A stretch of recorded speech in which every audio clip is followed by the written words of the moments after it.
하나님께서 오늘 우리에게 주시는 말씀은 마가복음 10장 46절에서 52절까지 말씀입니다.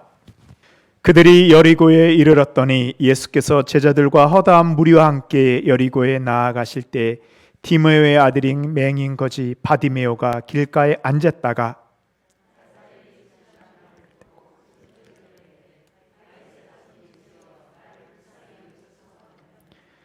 많은 사람이 꾸짖어 잠잠하라 하되 그가 더욱 크게 소리질러 이르되 다윗의 자손이여 나를 불쌍히 여기소서 하는지라.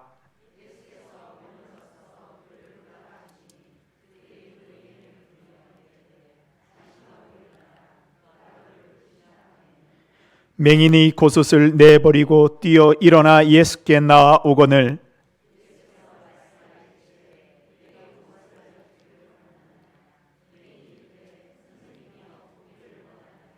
함께 읽겠습니다. 예수께서 이르시되 가라 내 믿음이 너를 구원하였느니라 하시니 그가 곧 보게 되어 예수를 길에서 따르니라. 아멘. 이것은 하나님의 말씀입니다. 예전에 우리나라에 처음 복음이 들어왔을 때 일입니다. 이제 선교사님께서 전도를 하는데 이제 한 남자가 이제 선교사님이 가지고 있는 성경책을 보더니 그 성경책 나 좀 줬으면 좋겠습니다라고 이야기하는 겁니다. 선교사님이 저 사람이 예수를 믿을 것 같지도 않은데 이 성경책을 왜 달라고 하지? 아니 이 성경책 갖고 뭐 하려고 그러십니까? 라고 물어보니 그 사람이 하는 말이 제가 보니까 담배를 말아 피기에 좋아 보여서요. 예전에 어르신들은 이렇게 잎담배를 직접 말려 가지고 이렇게 부숴서 이렇게 담배를 이렇게 신문지나 그런 것에 말아서 피웠습니다. 저도 저희 할아버지가 이렇게 직접 이렇게 담배를 말아서 태우신 것을 본 적이 있습니다. 근데 그 남자가 보니까 성경책이 어때요? 얇고 질겨 보이는 거예요. 그래서 저걸로 무슨 생각한 거예요? 담배님 말이면 참 좋겠다. 선교사님 어떻게 했을까요? 좋습니다. 그런데 한 가지 조건이 있습니다. 이제 성경책을 찢어서 담배를 말기 전에 이제 그 찢은 성경책을 한번 읽는다면 내가 이 책을 당신한테 주겠습니다. 아니 남자는 어차피 담배를 이렇게 부수는 시간도 필요하니까 좋습니다. 그렇게 할게요. 이제 선교사님은 그 성경책을 그 남자한테 주고 이제 다른 지역으로 선교를 떠났습니다. 근데 몇 달 뒤에 선교사님이 다시 그 지역에 돌아와서 남자를 다시 만났습니다. 이 선교사님이 정말로 이 사람이 성경책으로 담배를 말았을까라고 궁금했습니다. 그래서 물었습니다. 그래서 제 성경책으로 담배를 말아 피우셨습니까? 라고 하니까요, 이 사람이 하는 얘기가 제가 마태복음, 마가복음, 누가복음, 요한복음 3장까지 다 찢어서 담배를 말았습니다. 그러고요, 그런데 선교사님, 제가 요한복음 3장 16절 하나님이 세상을 이처럼 사랑하사 독생자를 주셨으니 이는 그를 믿는 자마다 멸망하지 않고 영생을 얻게 하려 하심이라. 제가 이 요한복음 3장 16절을 읽는데요, 그동안 제가 담배 피우기 위해서 이 찢었던 이 마태, 마가, 누가복음이요 다 깨달아지고 예수님이 나를 위해 이 땅에 오신 것을 제가 깨닫게 되었습니다. 하나님의 말씀이 능력이 있습니다. 변화시키지 못할 사람이 없습니다. 성경책을 찢어서 담배를 피우던 그 사람도 변화시킬 수 있는 것이 하나님의 말씀입니다. 우리 한 사람 한 사람이 말씀의 사람이 될 때 하나님의 말씀이 우리 가운데서 깨달아지고 말씀 속에 있는 진리가 우리를 온전한 구원의 길로 인도하여 주실 것을 믿습니다. 아멘. 그래서 저는요, 전도하다가 저는 담배 피워서 예수님 못 믿습니다. 교회 못 나갑니다. 그런 분들 보면 걱정하지 마십시오. 교회 나오십시오. 담배 피워도 괜찮습니다. 그럼 저 속으로 무슨 생각해요? 하나님이 당신 충분히 변화시킬 수 있습니다. 오늘 말씀은 예수님을 만나서 예수님의 말씀을 통해서 그 삶이 변화된 한 사람의 이야기입니다. 예수님께서 여리고성을 지나가실 때의 일입니다. 이 여리고 지역은요, 요단 동편에서 요단 서편으로 이 들어가는 길목에 위치하고 있습니다. 그래서 이 요단에서 서편 쪽으로 동편에서 서편 쪽으로 갈 때에는 꼭 이 여리고를 지나가야 됩니다. 그래서 동쪽과 서쪽을 잇는 지리적 요충지이고 경제적이고 문화적으로 많은 교류가 있던 도시가 바로 이 여리고입니다. 그러다 보니까 우상을 섬기는 사람도 많이 있었습니다. 이로 인해서 하나님의 심판으로 여리고성이 멸망당하기도 합니다. 그 뒤에도 여리고성은 다시 쌓아졌다 무너졌다 쌓아졌다 무너졌다를 반복합니다. 그렇지만 사람들에게 여리고성은 하나님의 심판의 상징으로 여겨졌습니다. 그 여리고에 맹인 거지 바디메오가 있습니다. 당시 사람들은 맹인은 신의 저주를 받아서 앞을 보지 못한다고 생각하였습니다. 심판의 도시 여리고 신의 저주를 받은 인생으로 가장 바닥의 거지의 삶을 살고 있는 이가 바디메오입니다. 하루하루 다른 사람들이 던져주는 동정과 음식으로 연명하는 맹인 바디메오에게 무슨 소망과 희망이 있었을까요? 아마 바디메오의 그날의 최고의 희망은 무엇일까요? 오늘 더 많이 구걸해서 배불리 먹는 것일 것입니다. 그러던 그에게 어느 날 여리고성을 들썩들썩하게 하는 소문이 돌았습니다. 예수님이란 분이 여리고성에 와서 많은 사람들을 고쳐준다는, 병을 고쳐준다는 소문을 들었습니다. 바디메오도 지나다닌 사람들을 통해서 예수님의 소식을 들었습니다. 그 이름은 나사렛 예수, 다윗의 자손입니다. 이스라엘 사람들은 다윗의 자손이라고 하면요, 메시아 구원자를 떠올립니다. 이제 바디메오의 소원이 바뀌었습니다. 구걸을 많이 해서 배부르는 것이 아니고요, 예수님을 만나서 자신의 보이지 않는 눈이 띄어지는 것입니다. 예수님의 이름을 듣자 바디메오의 인생의 목표가 바뀌었습니다. 구걸에서 앞을 보는 것으로 바뀌었습니다. 2000년 전에 예수님이 여리고성에 오셨을 때 수많은 사람들이 예수님을 보고 예수님의 말씀을 듣고 예수님을 아마 따라갔을 것입니다. 그런데 그들이 다 예수님을 믿지는 않았습니다. 봤다고 다 믿는 게 아니에요. 들었다고 다 믿는 것이 아닙니다. 그들은 육신의 눈이 있어서 예수님을 직접 눈으로 볼 수 있었지만 하나님의 아들, 우리를 구원할 예수님인 것을 깨닫지 못하였습니다. 그러나 맹인 바디메오는 예수를 만나서 그의 삶이 변화되었습니다. 오늘 우리도 예수님을 만나면요, 우리의 삶의 목적이, 우리의 인생이 달라질 수 있습니다. 바디메오가 예수님을 만난 것 같이 오늘 예수님을 만나는 우리 모든 성도님들 되시기를 바랍니다. 첫 번째로 복음을 듣는 귀가 있어야 됩니다. 바디메오는 어때요? 앞을 보지 못하는 맹인입니다. 그에게 눈이 있었으나 제 기능을 하지 못하였습니다. 그러나 바디메오의 귀는 열려 있었습니다. 예수님의 이야기를 듣는 순간 자신의 눈을 뜨게 해줄 메시아로 믿었습니다. 비록 육신의 눈은 보지 못하였지만 복음을 깨닫는 귀가 열려 있었습니다. 우리도 하나님의 말씀을 듣고 깨닫는 귀가 있어야 됩니다. 영의 눈이 열리기 위해서는요, 말씀을 듣는 귀가 먼저 열려야 됩니다. 말씀을 듣고 깨달아야 됩니다. 예배 시간에 선포되는 말씀이 나를 위한 하나님의 말씀으로 내게 들려지게 해달라는 간절함이 우리에게 있어야 됩니다. 그리고 성경을 읽고 묵상하는 것이 더 우리에게 깊어져야 됩니다.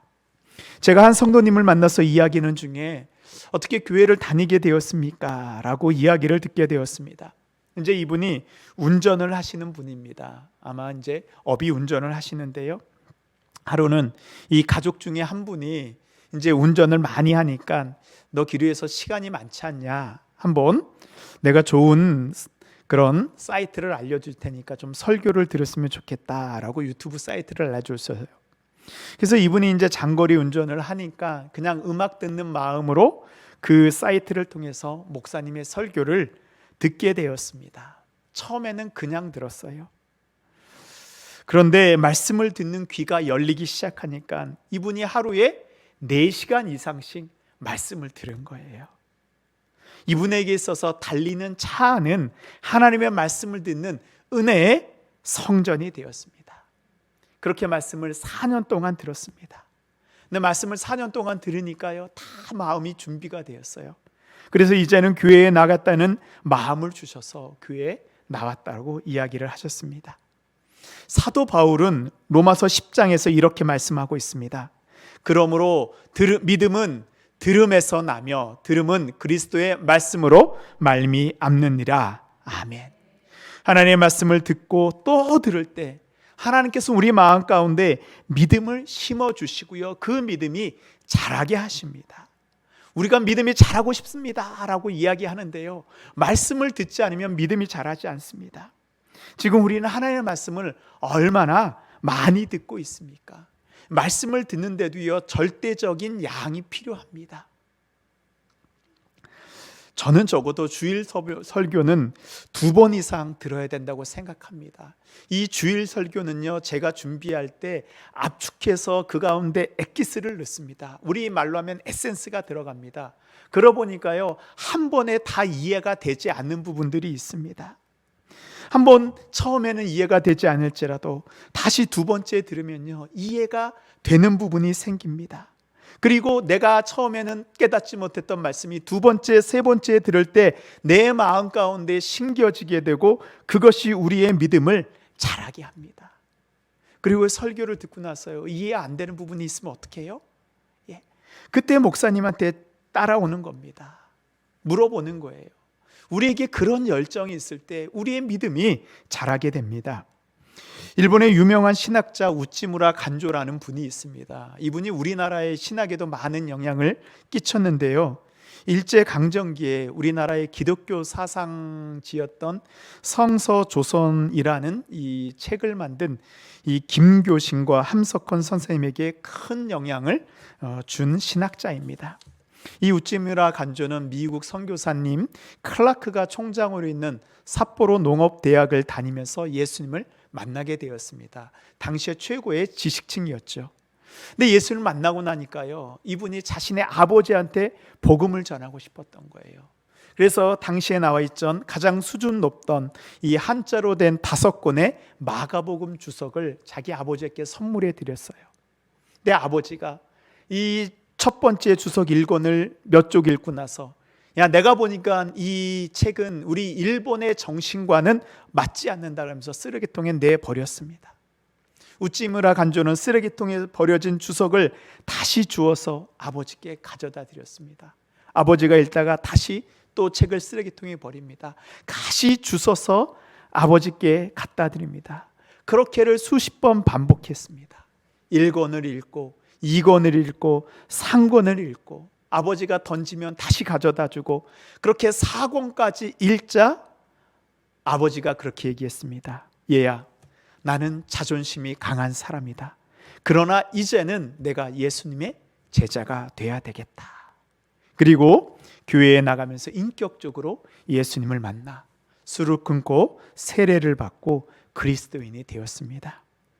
사실 믿지 않는 사람들이 예수님을 믿는 것은요, 정말로 기적같이 어려운 일입니다. 근데 그 기적이 어디에서 시작되나요? 하나님의 말씀으로부터 시작됩니다. 말씀을 반복적으로 듣고 그 말씀이 전해질 때 말씀이 마음 가운데 들어가 변화가 시작됩니다. 사랑하는 성도 여러분, 하나님의 말씀을 얼마나 많이 듣고 있습니까? 주일날 한 번 듣는 것으로 그치고 있지는 않습니까? 우리가 말씀을 듣기 위해서 노력해야 됩니다. 예배 시간에 우리가 말씀을 들을 때 사슴이 시냇물을 찾기에 그 강절한 심정으로 우리가 말씀을 사모할 때 하나님의 말씀이 우리의 안에 들어와 역사하여 주십니다. 우리가 말씀을 들을 때 바디메오가 눈을 뜬 것 같이 우리의 영적인 눈이 띄어지는 기적의 역사가 우리에게 일어날 것을 믿습니다. 맹인거지 바디메오가 길가에 앉아 구걸을 하고 있습니다. 평소보다 많은 사람들이 모이고 시끄러워졌습니다. 바디메오는 사람들에게 묻습니다. 지금 무슨 일이 생겼나요? 나사렛 예수가 지금 여기 오고 있습니다. 바디메오는 나사렛 예수라는 말을 듣자 그 자리에서 일어나 소리치기 시작합니다. 다윗의 자손 예수여, 나를 불쌍히 여기소서. 맹인 바디메오가 이렇게 한 번 외쳤을까요? 아니요, 계속 외칩니다.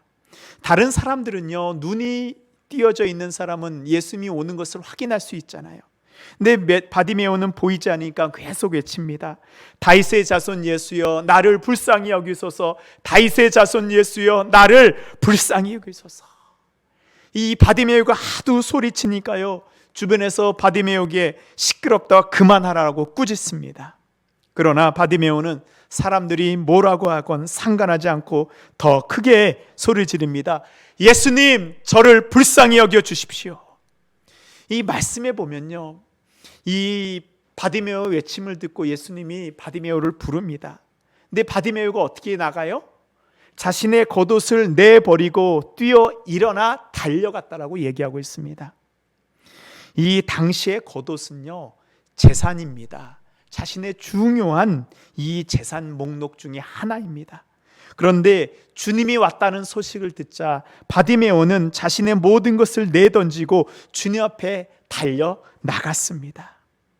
두 번째로 우리는 예수님께 우리를 불쌍히 여겨달라고 외쳐야 됩니다. 우리 47절 말씀입니다.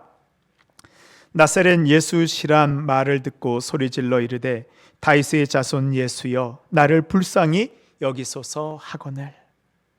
바디메오의 간절한 외침이 예수님의 귀에 들렸습니다. 예수님께서는 바디메오를 데리고 오라고 합니다.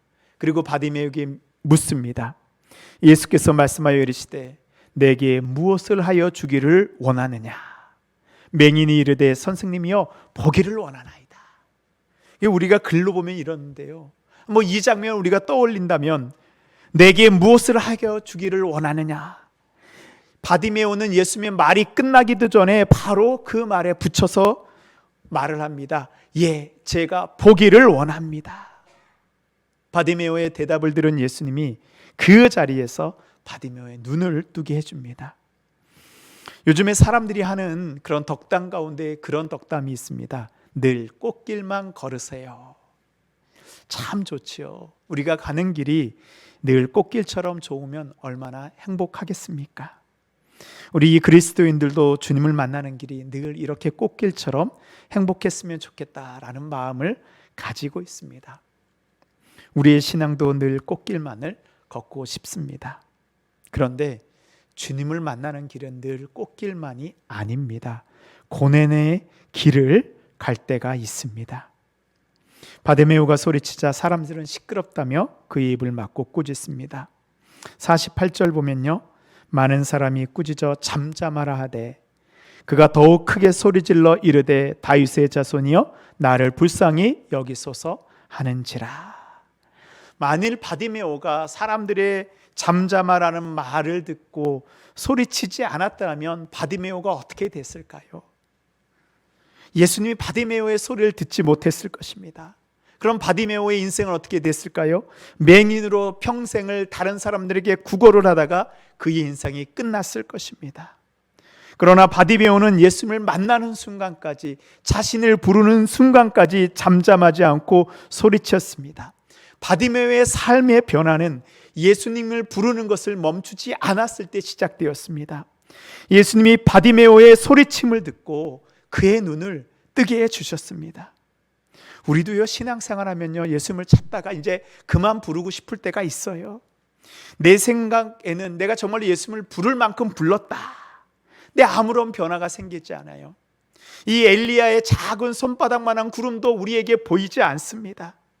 사람들은 얘기합니다. 너 그렇게 기도했으면 예수님이 응답해 주시지 않겠니? 라고 비웃습니다. 목이 다 쉬도록 기도했는데 응답은 되지 않습니다. 이 정도 했으면 내가 되지 않았을까? 아무런 징조가 보이지 않으면요, 우리는 인간이기 때문에 포기하고 싶습니다. 근데 우리가 맹인이라고 생각해 보세요. 우리 인생의 마지막 한 번의 기회에 예수님이 나에게 온다고 생각해 보십시오. 우리가 어찌 외침을 그칠 수 있겠습니까? 제가 예전에 부목사로 있을 때 일입니다. 이제 교회에서 중요한 사역을 이제 제가 맡게 되었습니다. 근데 이게 제가 아무리 제가 열심히 노력해도 제 능력으로는 해결되지 않는 것입니다. 금식 기도를 하면서 기도했는데도 응답이 되지 않습니다. 여러분 잘 아셔야 돼요. 담임 목사는 금식을 해도요, 부목사는 교회 일 때문에 금식하는 일은 거의 없습니다. 저도 부목사 5년 하면서 교회 일 때문에 금식해 보긴 처음이었던 것 같아요. 그런데 정말로 이 일을 시킨 담임 목사님이 이해가 되지 않더라고요. 정말로 그만하고 싶었습니다. 그래도 어쩔 수 없어서 계속했습니다. 포기할 수 없어서 기도했습니다. 그렇게 끝까지 기도하고 사람들을 만나는데요, 소문이 돌았습니다. 부목사님이 금식 기도까지 하면서 준비하는데 우리가 좀 도와줘야 되지 않겠냐. 성도들이 마음이 움직이고 안 될 것 같은 일이 마침내 잘 이루어지게 되었습니다. 하나님의 역사는요, 주님이 나의 기도에 응답할 때까지 부르짖으며 기도할 때 우리에게 임하게 됩니다. 그것이 길고 힘들지라도 포기하지 않을 때 주님이 우리의 소리침에 기도를 듣고 응답해 주십니다. 아멘. 우리가 주님 뜻대로 살 때 박해를 함께 받습니다. 늘 은혜의 시간 꽃길만 걷는 것이 아닙니다. 제가 아까 말씀드린 우찌무라 간조 선생님이 미국에서 이제 유학을 마치고 일본에 돌아와서 공립학교 교사로 임용이 되었습니다. 이제 기독교 계통의 학교였는데요. 이제 그 일본이 천황제가 강화되고 이제 전쟁 준비를 하면서 모든 학교에 천황에게 충성하겠다는 그런 의식을 하는 것들이 다 이루어지게 되었습니다. 이 우찌무라 간조가 있는 학교에서도 모든 교직원들과 학생들이 모인 자리에서 선생님 한 명 한 명이 천황 사진 앞에서 고개를 숙이며 충성을 다짐하는 그런 일이 있었습니다. 이제 우찌무라 간조의 순서가 되었습니다. 근데 그 학교는요, 기독교 계통의 학교였기 때문에 적지 않은 교사들이 있었습니다. 근데 이들이 다 고개를 숙였어요. 그런데 우찌무라 간조는 고개를 숙이지 않았습니다. 당시 일본에서는 상상할 수 없는 일이었습니다. 그 일로 우찌무라 간조는 학교에서 쫓겨나게 되었습니다. 편하게 살려고 하면요, 고개 한번 숙일 수 있죠. 그럼 무슨 문제 되겠습니까? 왜? 이미 남들도 다 그렇게 했습니다. 그러나 신앙을 지키기 위해 고난의 길을 간 것입니다. 그래서 일본 최고의 그 신학의 지성으로 우찌무라 간조 스님이 나올 수가 있던 것입니다. 성도 여러분, 바디메오가 사람들의 핍박에 굴하지 않고 예수님을 불렀을 때 그의 눈이 열리는 기적이 일어나게 되었습니다. 삶의 변화가 일어났습니다. 신앙은요, 결코 편하지 않습니다. 제가 신앙생활하면 행복하다고 얘기하지만 행복하지만 그 길은 쉽지 않습니다. 우리가 주일 예배를 잘 드리기 위해서 휴일날 놀러 가는 것을 포기해야 됩니다. 새벽 기도를 드리기 위해서 꿀같은 새벽잠을 내려놓아야 됩니다. 그러나 그것처럼 행복한 시간은 우리에게 없습니다. 왜요? 신앙생활은요, 행복한 고난입니다. 주님께서는 우리를 구원해 주시기에 십자가를 지셨습니다. 우리도 주님을 따를 때 고난의 길은 선택이 아니고 우리가 따라야 될 길입니다. 그러나 그 고난의 길 끝에서 우리의 눈에서 눈물을 씻어 주신다고 주님 약속하셨습니다. 우리 계시록 7장 우리 말씀 우리 함께 읽도록 하겠습니다. 이는 보좌 가운데에 계신 어린 양이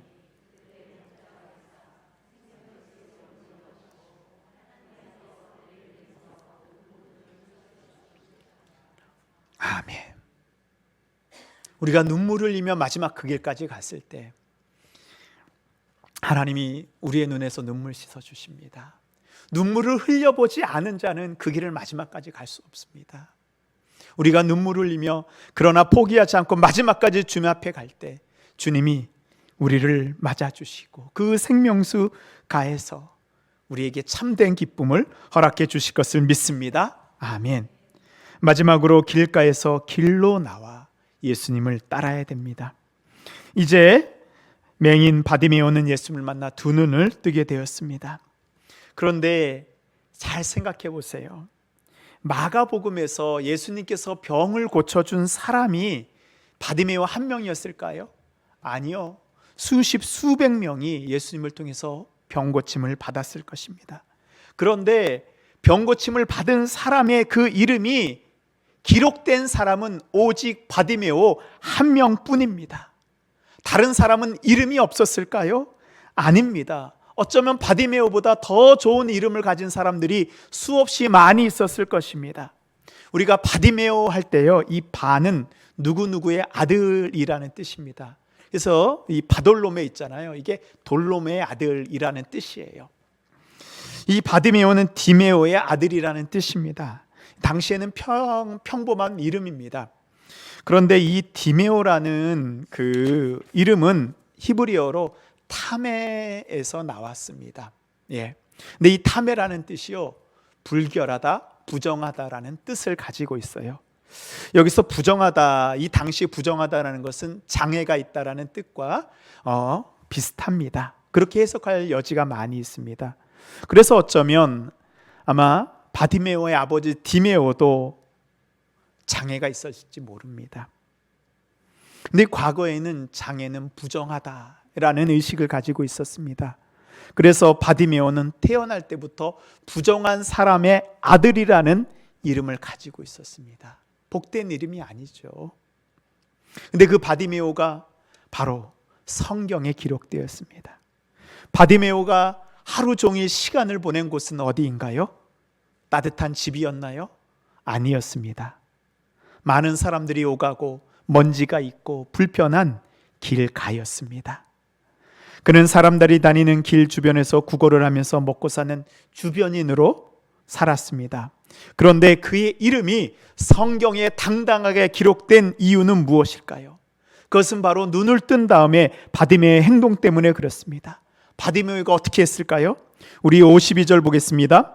예수께서 이르시되 가라, 내 믿음이 너를 구원하였느니라 하시니 그가 곧 보게 되어 예수를 길에서 따르니라.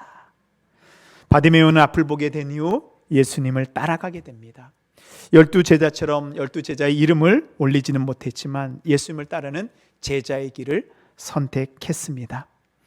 오늘 우리가 읽은 본문을 잘 살펴보면요, 이 바디메오가 있던 곳이 46절과 52절에 나옵니다. 근데요, 주님을 만나는 장면을 똑같은 장소에 있는데 다르게 표현했습니다. 우리 46절 보면요, 그들이 여리고에 이르렀더니 예수께서 제자들과 허다한 무리와 함께 여리고에서 나아가실 때 디메오의 아들인 맹인거지 바디메오가 길가에 앉았다가, 어디라고 얘기해요? 바디메오가 지금 어디 있습니까? 길가에 있었습니다.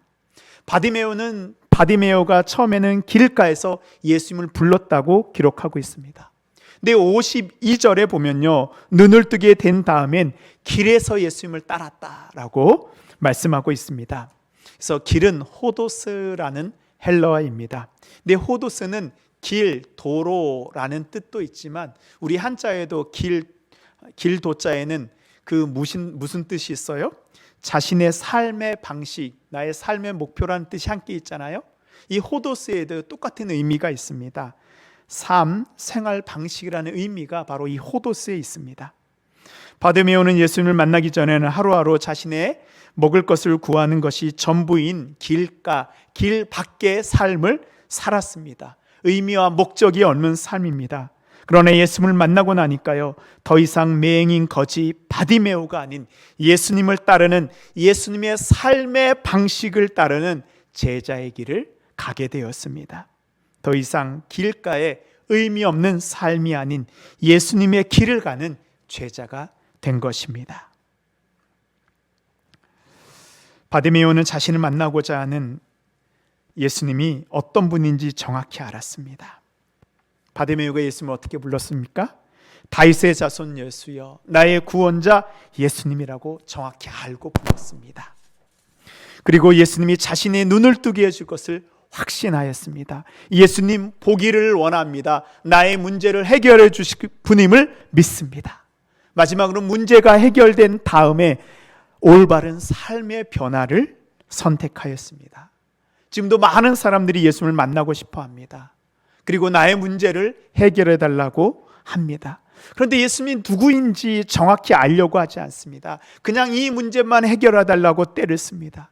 예수님이 누구인지 알 때 예수님한테 온전히 요청할 수 있고 예수님한테 간구할 수 있는 것입니다. 그리고 예수님이 나의 문제를 해결해 줄 수 있다는 믿음을 가져야 됩니다. 이것은 할 수 있고 저것은 할 수 없고 따지는 것이 아니라 주님은 나의 기도를 응답하여 주실 분이라는 것을 믿고 간절히 구해야 됩니다. 그리고 마지막으로 가장 중요한 것은 나의 기도가 응답된 다음입니다. 지금까지는 나의 길을 갔다면, 길가의 삶을 살았다면 이제는 주님의 길을 따르겠다는 결단입니다. 예수님의 십자가 사건 이후로 가장 낙심한 제자는 베드로였습니다. 그래서 베드로는 어떻게 해요? 예수님 십자가에서 죽으신 다음에 디베랴 바다에서 고기를 잡고 있었습니다.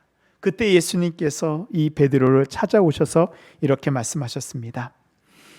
내가 진실로 진실로 내게 이르노니 내가 젊어서는 스스로 띠띠우고 원하는 곳을 다녔거니와 늙어서는 내 팔을 벌리리니 남이 내게 띠띠우고 원하지 아니하는 곳으로 데려가리라. 베드로는 지금까지 자신이 하고 싶은 걸, 예수님을 따라도 자신이 따르고 싶은 방식으로 따랐습니다. 그러나 주님은 베드로를 주님의 길로 인도하셨습니다. 길로 나아가는 삶은 내가 원하는 길이 아니고요, 주님이 인도하시는 길을 가는 것입니다. 삶의 방식의 변화가 일어나는 것입니다. 사랑하는 성도 여러분, 주님이 우리 앞에 계십니다. 언제까지 방황하며 길가에 계시겠습니까? 주님, 저를 만나 주십시오. 간절히 기도하십시오. 주님, 저를 고쳐 주십시오. 주님, 저의 질병을 고쳐 주십시오. 주님, 저의 문제를 해결해 주십시오. 저의 기도에 응답해 달라고 우리가 소리쳐야 됩니다. 방해와 박해와 어려움 앞에 포기하지 않고 끝까지 주님 앞에 나아가십시오. 그리고 이제 내가 원하는 나의 길이 아니고 주님이 원하는 길을 가십시오. 주님과 동행하는 삶을 사십시오. 그렇게 될 때 우리는 길가의 삶이 아니고 주님의 길을 따라가는 주님의 제자가 될 것을 믿습니다. 아멘.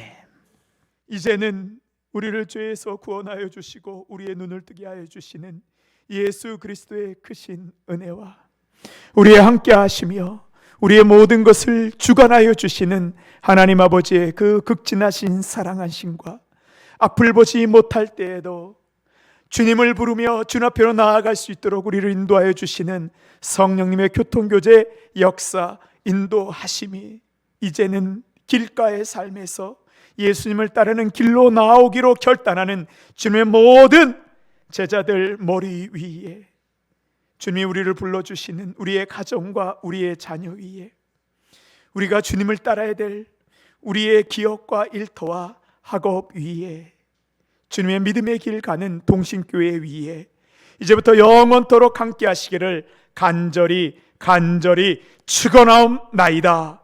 아멘.